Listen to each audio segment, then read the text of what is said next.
नमस्कार दर्शकों, आप देख रहे हैं बदायूं मिरर और मैं हूं आपके साथ तनीषा। आइए नजरें डाल लेते हैं आज बनारस की प्रमुख 5 खबरों पर। काशी हिंदू विश्वविद्यालय के लगभग 130 वयोवृद्ध सेवानिवृत्त शिक्षक पिछले 2 दशकों से पेंशन प्राप्त करने में प्रशासकीय कठिनाइयों का सामना कर रहे हैं। दिल्ली विश्वविद्यालय के शिक्षकों को भी इसी प्रकार की समस्याओं का सामना करना पड़ा, लेकिन 10 मई 2022 को भारतीय सर्वोच्च न्यायालय द्वारा दिए गए निर्णय के माध्यम से उन्हें सीपीएफ के स्थान पर पेंशन प्रदान की गई। इसके बाद काशी हिंदू विश्वविद्यालय के सर्वोच्च शिक्षक ने भी आशा की थी कि उन्हें इसी प्रकार का लाभ मिलेगा। और 1975 से हमने काशी हिंदू विश्वविद्यालय की सेवा की है। 2021 में हम रिटायर हुए हैं यहाँ प्रोफेसर के पद से। हमारा बेसिकली यहाँ आने का मकसद ये है कि हमें पूरा विश्वास है कि प्रधानमंत्री जी को हमारे और हमारे जैसे बहुत से बुजुर्ग लोगों की स्थिति का कोई अंदाज नहीं है, और हम उनसे ये याचना देने आए हैं कि वो हमारे मैटर में थोड़ा सा ध्यान दे दें, जिससे कि जो एक तरह से अज्ञान की वजह से या सूचना ना होने की वजह से नहीं हो रहा है। जैसे काशी हिंदू विश्वविद्यालय ने भी लिखा, यूजीसी ने भी लिखा कि मिनिस्ट्री ऑफ एजुकेशन हमको रिलीफ दे। तो हमारी गुहार सिर्फ ये है कि मिनिस्ट्री ऑफ एजुकेशन जो है, जो हमारा लीगल राइट है, लीगल राइट इसलिए है कि 1987 की 30 सितंबर के बाद से भारत सरकार ने ये डिक्लेयर कर दिया कि यदि कोई सीपीएफ में रहना चाहता है तो वो 30 सितंबर 87 तक अपना कंसेंट दे दे। हम लोगों में से किसी ने भी 30 सितंबर 87 तक कंसेंट नहीं दिया था, फिर भी किसी वजह से हम सीपीएफ में ही पड़े रह गए और हम पेंशन स्कीम में नहीं गए। हम किसी नई स्कीम की बात नहीं कर रहे हैं, हम जो बहुत पुरानी स्कीम थी, जब हमने विश्वविद्यालय ज्वाइन किया था उस समय की स्कीम को लागू करने की बात कर रहे हैं। जो यहाँ पर शायद हमारे जो एमपी साहब हैं, जो माननीय नरेंद्र मोदी जी हैं, जिनको कितना ध्यान है। अभी देखिए उन्होंने एक new pension scheme, universal pension scheme लगाई कि वो इस ओर उनको इसका संज्ञान हो सके और वो हमको रिलीफ दे सके। धन्यवाद। वाराणसी के लंका क्षेत्र में सोमवार को स्ट्रीट वेंडरों ने ठेला गुमटी हटाने के विरोध में धरना किया। गुमटी व्यवसायी समिति के अध्यक्ष चिंतामणि सेठ के नेतृत्व में हुए इस प्रदर्शन को सामाजिक कार्यकर्ता और मैसेंजर पुरस्कार विजेता डॉक्टर संदीप पांडे का समर्थन मिला। वेंडरों ने पुलिस पर उत्पीड़न का आरोप लगाया और सरकार पर उद्योगपतियों के लाभ पहुंचाने के लिए छोटे व्यापारियों को उजाड़ने का आरोप लगाया।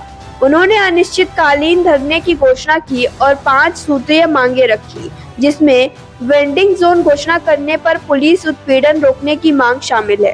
ये समस्या तो जब मैं यहाँ 13 से 16 पढ़ा रहा था विश्वविद्यालय में, तब से ये और उसके पहले से चली आ रही है। उसके पहले से चिंतामणि जी ने हाई कोर्ट में केस किया हुआ है। बार बार होता है कि इनको हटाया जाता है, ये ठेले लगाते हैं, लेकिन जब से नरेंद्र मोदी यहाँ के सांसद बने हैं तब से समस्या विकट हो गई। पहले तो उनका हेलीकॉप्टर जब उतरता था अंदर तो करीब 1 हफ्ते के लिए लोग हटा दिए जाते थे, लेकिन G20 का जब यहाँ आयोजन हुआ उस समय से इनके ऊपर भारी मुसीबत आ गई। और पथ विक्रेता अधिनियम 2014 बहुत स्पष्ट रूप से कह रहा है कि कोई भी निर्णय होगा तो पथ विक्रय समिति की संस्तुति से होगा। ये उसके सदस्य हैं चिंतामणि सेठ जी।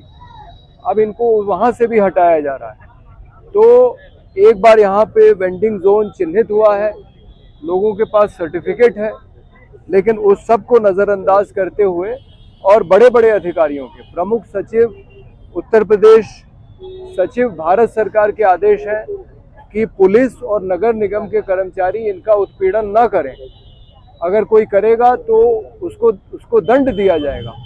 इतने स्पष्ट आदेशों के बावजूद यहाँ का एक एडीएम ये लिख देता है कि ये अति विशिष्ट व्यक्ति इस मार्ग से गुजरते हैं, इसलिए यहाँ वेंडिंग जोन होना ही नहीं चाहिए। मतलब ये तो अजीब बात है कि नरेंद्र मोदी जहाँ जहाँ जाए वहाँ कोई काम ही ना कर पाए अपना। तो ये कैसे प्रधानमंत्री और कैसे जनप्रतिनिधि हैं, ये समझ में नहीं आता है। तो हमारे जो ठेले वाले साथी हैं, इन्होंने हमेशा प्रशासन का सहयोग किया है। जब भी नरेंद्र मोदी जी की गाड़ी जाती है इनके ठेले हट जाते हैं, लेकिन अगर आप स्थायी रूप से इनको हटा देंगे तो आप ये बताइए कि इनकी आजीविका कैसे चलेगी।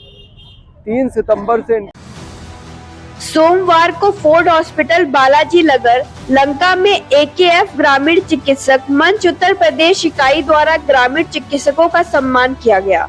सम्मेलन में प्रदेश अध्यक्ष डॉक्टर आलोक तिवारी ने बताया कि संस्था 14 राज्यों में 60 लाख सदस्यों के साथ काम कर रही है। उन्होंने ग्रामीण चिकित्सकों को झोला छाप कहने की आलोचना की और कहा कि यह चिकित्सक गंभीर मरीजों के लिए प्राण रक्षक है। सम्मेलन में सरकार से मांग की गई कि ग्रामीण चिकित्सकों को मुख्य धारा में शामिल किया जाए। प्रयागराज, जौनपुर, मिर्जापुर सहित कई अन्य जिलों के सैकड़ों चिकित्सक भी यहां पर उपस्थित रहे। मेरा नाम डॉक्टर आलोक तिवारी है। फोर्ड हॉस्पिटल का मैं को डायरेक्टर हूँ और आज इस संस्था AKF ग्रामीण चिकित्सक मंच का उत्तर प्रदेश का सम्मेलन हो रहा है। इस सम्मेलन में मैं यहाँ प्रदेश अध्यक्ष की भूमिका में उपस्थित हूँ। तो जनता को क्या संदेश देना चाहते हैं इस समारोह के? देखिए, सबसे बड़ी बात है जनता को ये समझने की जरूरत है, जैसे लोग बोलते हैं झोला छाप, तो वो झोला छाप आए कहाँ से? वो झोला छाप नहीं है, जनता के सेवक हैं।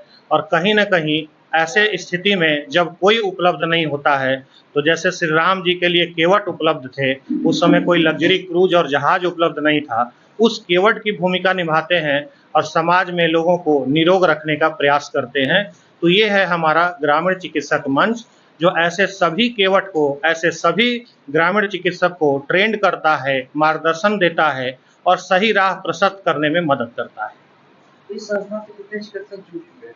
देखिए, हमारी संस्था पूरे भारत के 14 राज्य में कार्य करती है और लगभग 60 लाख से ऊपर सदस्य हैं जो कि अभी एक्टिव रूप से कार्य करते हैं और करोड़ों की संख्या है। धीरे धीरे ये कारवां आगे बढ़ेगा और लोगों में जागरूकता पैदा होगी।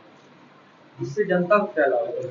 जनता को सबसे पहले ये लाभ है कि जो जनता ये सोच रखती है कि झोला छाप हैं, तो कोरोना में यही झोला छाप थे जो लोगों की जान बचाए।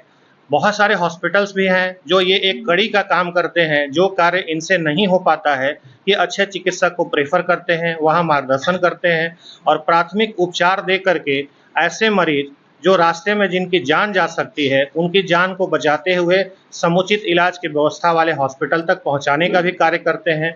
इसीलिए हम लोग सरकार से मांग भी कर रहे हैं कि सरकार इनको मुख्य धारा में जोड़ने के लिए जो प्रयास कर सकती है करे, ताकि समाज का भी भला हो और किसी भी प्रकार की इलाज और चिकित्सीय व्यवस्था की गुणवत्ता में कमी न आए। काशी हिंदू विश्वविद्यालय में MP थिएटर मैदान में 68वीं प्रदेशी विश्वविद्यालय मुक्केबाजी प्रतियोगिता का उद्घाटन किया गया।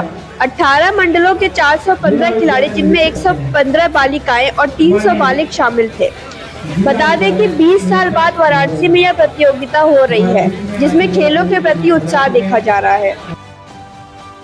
14 अक्टूबर सोमवार को फुलवरिया की श्री रामलीला समिति द्वारा भरत मिलाप की भव्य शोभा यात्रा निकाली गई, जो मानस नगर कॉलोनी से प्रारंभ होकर प्राथमिकी पाठशाला फुलवरिया तक गई। मुख्य अतिथि कैबिनेट मंत्री अनिल राजभर और विशिष्ट अतिथि सत्येंद्र बारी और शिवमंगल बिहार थे। तो ये थी आज बनारस की 5 मुख्य खबरें। कल मिलते हैं इसी टाइम, तब तक आप देखते रहिए बदायूं मिरर।